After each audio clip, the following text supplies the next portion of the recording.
Саламатсыздар ма? 8-ші сынып алгебра пәні 4-ші тоқсанға арналған ТЖБ тапсырмалары. Екінші нұсқа. Бізде мына жерде x минус 7 келесі x қосылған 5 үлкен болады 0-ден. Енді мынаны шешу үшін x минус 7 көбейтілген x қосылған 5 тең болады 0-ге деп табамыз, де, түбірлерін. Ортасы көбейту болғандықтан жеке-жеке 0-ге теңестіреміз. X минус 7 тең болады 0-ге, x қосылған 5 тең болады 0-ге. Енді x-ім тең болады минус 7 теңдіктің келесі жағына плюс 7 болып барады. X-ім тең болады плюс 5 теңдіктің келесі жағына минус 5 болып барады. Мына жерге саламыз. Минус 5 бізде 7-ден кіші, ал 7 мына жерде болады. X-тің алды плюс, мына X-тің алды плюс. Демек, соның таңбасына оң жақтан плюс дейміз, келесі минус, келесі плюс болады. Енді бізден 0-ден үлкен болғандықтан ол плюспен белгіленген аралық болады, мына жерлер. Демек, жауабы x-ім тиісті болады. Минус шексіздіктен минус 5-ке дейін бірігеді 7-ден плюс шексіздікке дейінгі аралық. Бұл бізде мінеки Б нұсқасында жасырынған, е. Келесі бізде мына есепті шешуіміз керек. X квадрат минус 8x қосылған 7 үлкен немесе тең 0 болады дейді. Ол мына жерлер ғой, мінеки. 0-ден үлкен болады мәндер мына жерлер, және мына жерлер ғой. Оны шешіп табамыз қазір, қай аралық екен. Мысалға мына жерде 1 бар, 2 бар, 3 бар, 4 бар, 5 бар, 6 бар, 7 бар екен. Енді түбірлерін табайын. X квадрат минус 8x қосылған 7 тең болады 0-ге дейін. Енді қосқан кезде вет теоремасы бойынша 8, көбейткен кезде 7 болатын 2 сан. Ол бізде 7 және 1. Қостақ 8 шығады, көбейтсек 7 шығады. Демек, x-тің бірінші мәні 7, x-тің екінші мәні 1 болады деген сөз. Онда мына жерге біздер 1-ді белгілейміз, келесі 7-ні белгілейміз. Теңсіздіктің таңбасы қатаң емес, сондықтан мен оны бояп қоям іштерін. X-тің ең үлкен дәрежесі x-тің квадраты, бізде x-тің 3 дәрежесі болса, мысалы x-тің 5 дәрежесі болса, осының алдындағы таңбаға қараймыз.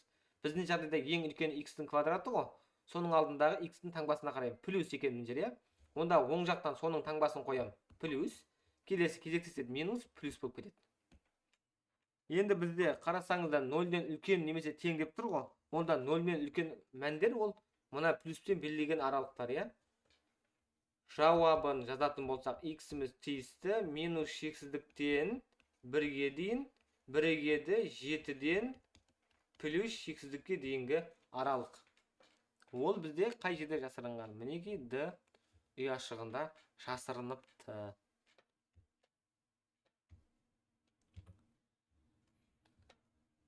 Келесі бізде мына есепте x квадрат минус 3x минус 4 кіші болады 0-ден.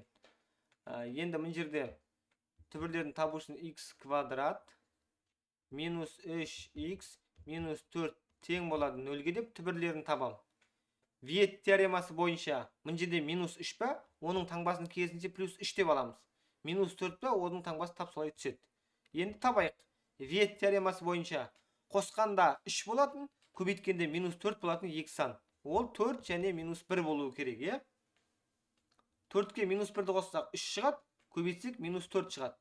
Онда x-тің бірінші түбірі 4, x-тің екінші түбірі минус 1. Мына жерге саламын. Мына жерде минус 1 бар, келесі мына жерде бізде 4 бар.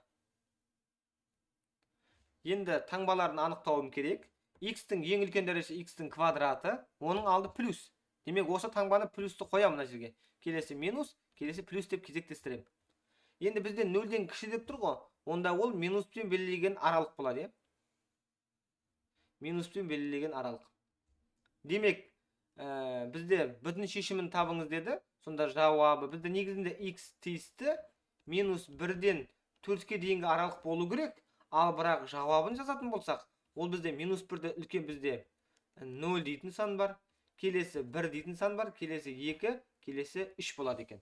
Ал минус 1 мен 4 есептің жауабы бола алмайды. Бүтін шешімдері сонда осылар. Келесі, мен мына есепті алдымен бірінші мынаны шығарып алайын. Мынаны шығарайын. 7 көбейтілген 3x қосылған 2.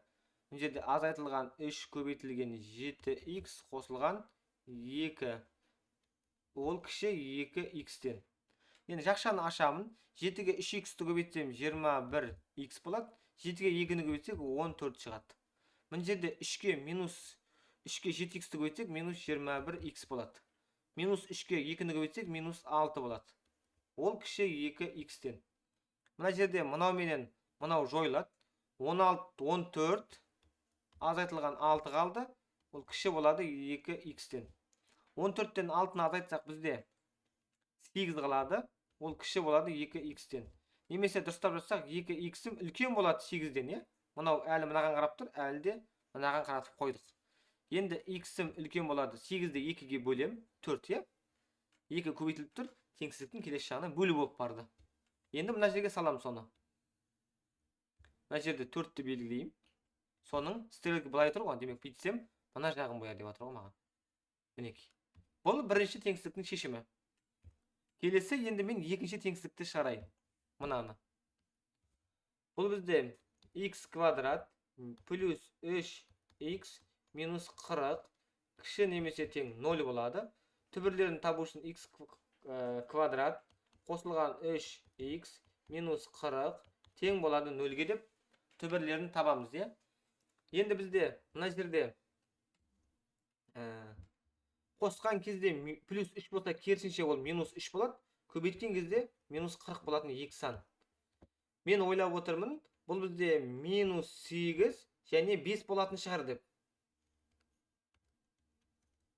Минус 8 және 5 болу керек деп тұрмын да. Өйткені минус 8-ге 5 қоссақ минус 3 шығады, көбейтсек минус 40 шығады. Демек x-тің бірінші түбірі минус 8 болған кезде, x-тің екінші түбірі 5-ге тең болады екен. Мына жерге саламын. Минус 8 бол мына жерде. Келесі 5 дейтін ол 4-тен үлкен мына жерде. X-тің ең үлкен дәреже x-тің квадраты алды плюс. Демек оң жақтан плюс деймін. Келесі минус, келесі плюс болады. Мынаны кетіріп тастайын. 0-ден кіші немесе тең деп тұр. Теңсіздіктің таңбасы қатаң емес. Сондықтан мынаның іші боялады. 0-ден кіші немесе тең деген үшін 0 минуспен белгілеген аралық есептің жауабы болады, е? Енді бізде екеуінен де боялған аралық ол мына жерлер. Мынада да боялған, мынада да боялған. Сонда жауабы x-ім тиісті 4-тен 5-ке дейінгі аралық.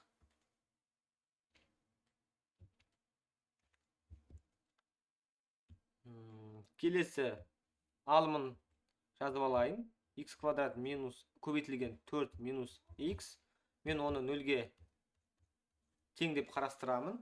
Келесі мына x квадрат минус 10x қосылған 25-ті. Ол бөлшектің бөлімі болғандықтан 0-ге тең емес деп қарастырамын, е? Мына жерде ортасы көбейту болғандықтан жеке-жеке 0-ге теңестірем. X квадрат тең болады 0-ге. Келесі 4 минус x тең болады 0-ге деп. Енді мына жерде екі жағында түбірге алсам, x тең болады, бізде 0 дейтін шығады, е? Бірақ бұл бізде жұп түбір болады. Неге жұп түбір болады? Өйткені мына дәреже жұп болғандықтан.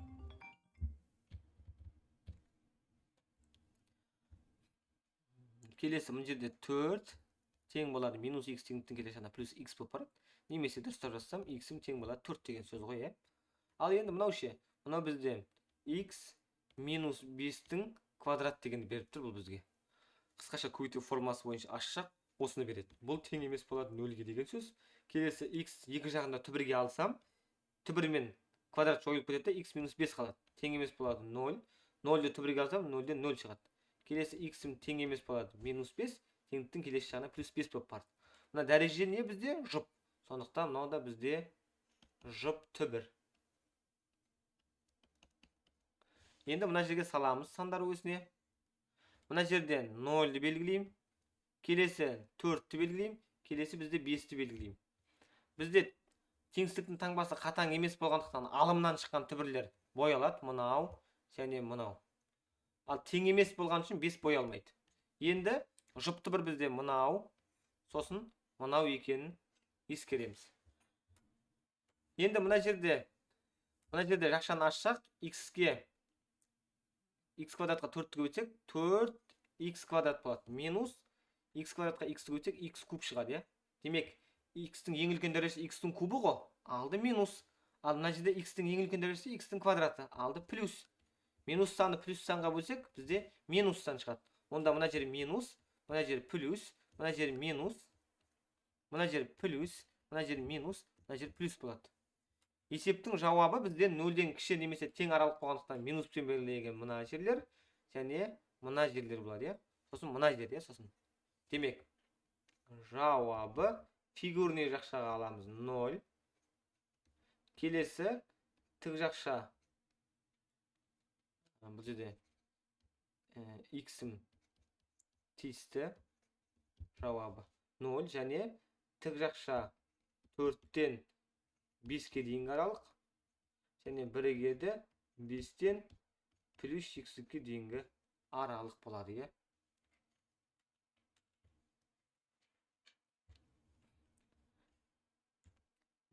Келесі мынаны шығарайын. Бұл бізде x квадрат минус 5x қосылған 7 үлкен болады 0-ден. Енді мұн жерде түбірлерін табатын болсақ, x квадрат минус 5x қосылған 7 тең болады 0-ге деп түбірлерін тауып аламыз, е. Түбірлерін табу үшін дискриминантқа салам. Минус 5-тің квадраты азайтылған 4 көбейтілген 7. Ол бізде 25 азайтылған 28 болады, е. Ол бізде тең болады минус 3-ке. Бұл бізде 0-ден кіші. Бірақ 0-ден кіші, бірақ x-ның орнына сандар берсек, ол әрдайым 0-ден үлкен болады ғой. Сондықтан мына жерде бізде x-іміз тиісті минус шексіздіктен плюс шексіздікке дейінгі аралық. Демек, мына жерге салатын болсақ, мына жерде минус шексіздік бар, мына жерде бізде плюс шексіздік бар, е. Осының барлығы деп тұр мына бірінші теңсіздікте мынада. Енді келесі мынаны шығарайын мен. Мынау. Бұл бізде x квадрат кіші немесе тең 81. Мына жерде x квадрат, мына 81 теңсіздіктің келесі жағына минус 81 барады. Орында 0 қалды. Немесе x квадрат минус 81 тең болады 0-ге дейін. Сонда x квадрат тең болады минус 81 теңсіздіктің келесі жағына плюс 81 болып барады. X-ім тең болады плюс минус 9-ға. Демек, мына жерге саламын. Мына жерде бізде минус 9 бар. Мына жерде бізде плюс 9 бар. Теңсіздіктің таңбасы қатаң емес қой. Сондықтан мынаның іші боялады, және мынаның да іші боялады. X-тің ең үлкен дәрежесі x-тің квадраты алды плюс. Онда оң жақтан плюс дейм, минус дейм, плюс дейм. Енді 0-ден кіші немесе тең дегендіктен минуспен белгіленген аралық болады, е. Сонда бізде есептің жауабы екеуінен де боялған аралық ол мына жерлер ғой. Мынау және мынау. Демек, жауабы бізде x-ім тиісті тік жақша минус 9-дан плюс 9-ға дейінгі аралық.